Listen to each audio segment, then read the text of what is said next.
আসসালামু আলাইকুম আপু ভাইরা, সবাইকে শুভ সকাল। আপু ভাইরা, এই তো কুমড়ার ফুলগুলো কালকে তুলে নিয়ে এসেছি, এই কারণে শুকায় গেছে, ফ্রিজে রাখা হয় নাই। তো এগুলো এখন বেছে নিতেছি, তারপরে আপনাদের সাথে শেয়ার করতেছি এটাতে কি একটা নাস্তা বানাই। তো এই ফুলটাকে কিন্তু অনেকেই ফেলে দেয়, এটা গাছে রয়েছে কিন্তু আমরা কেউ ব্যবহারই করি না। তো ভাবলাম যে দেখি একটা নাস্তা করে কেমন মজা লাগে। অবশ্য মজা লাগে, এটা চাউলের গুঁড়া দিয়ে বড়া বানাইলে মচমচে হয়। তো আমি ওটা করবো না, আমি আজকে অন্য একটা করব। তো চলে আসতেছি বেছে নেওয়ার পরে। এই তো আপু ভাইয়েরা, আমি ফুলগুলো বেছে নিচ্ছি, এগুলো মরে গেছে, এগুলো নেওয়া যাবে না। এই কটা নিতে পারছি, কারণ ফুল তো জানেনি গাছ থেকে তোলার একটু পরেই শুকিয়ে যাবে, এটাই স্বাভাবিক, কারণ ফুল গাছেই শোভা। তো এখন এগুলো আমি ভালো করে ধুয়ে নিব, নিয়ে তারপর বাকি প্রসেসিংয়ে আসতেছি। আমার কিন্তু এখানে তেলটা গরম হয়ে গেছে, এই তো দেখেন প্যানের ভিতর তেল গরম হয়ে গেছে। আমি কিন্তু ফুলগুলোকে এখন সাজায় দিব, একটু একটু একটু পানি আছে তো, যেহেতু এগুলো একটু একটু ছিটকিবেই। ফুল মরে গেছে তো এত সুন্দর হবে না, তাও যতটুকু হয় আর কি।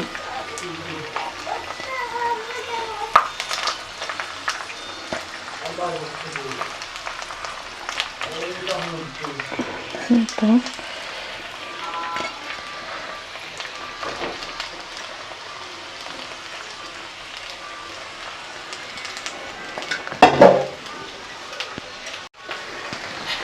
এখন আমি এর উপর দিয়ে ডিম দিয়ে দেবো।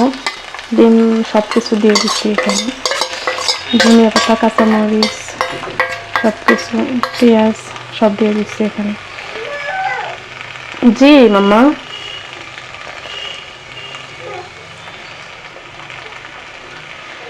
এই তো আপনারা এভাবে দেখেন, আমি আজকে প্রথম করতেছি, জানি না কিরকম হবে, তাই আপনাদের সাথে শেয়ার করলাম।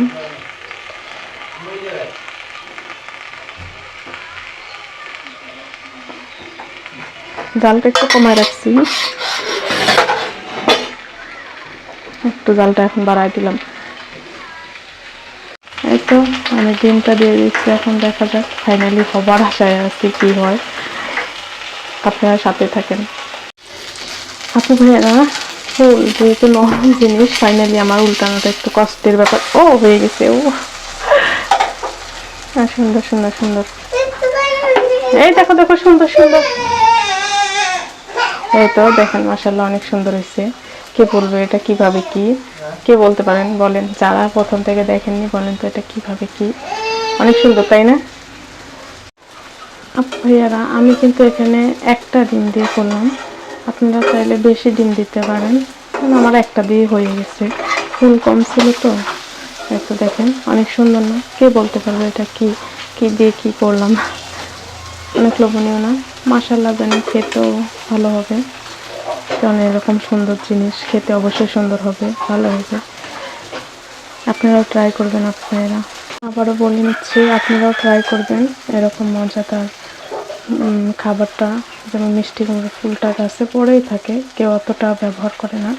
তো এইভাবে আমার মতো একবার ট্রাই করে দেখবেন কতটা মজা লাগে বা কতটা লোভনীয় হয়েছে। তো সবাই ভালো থাকেন, সুস্থ থাকেন, আল্লাহ হাফেজ, আসসালামু আলাইকুম।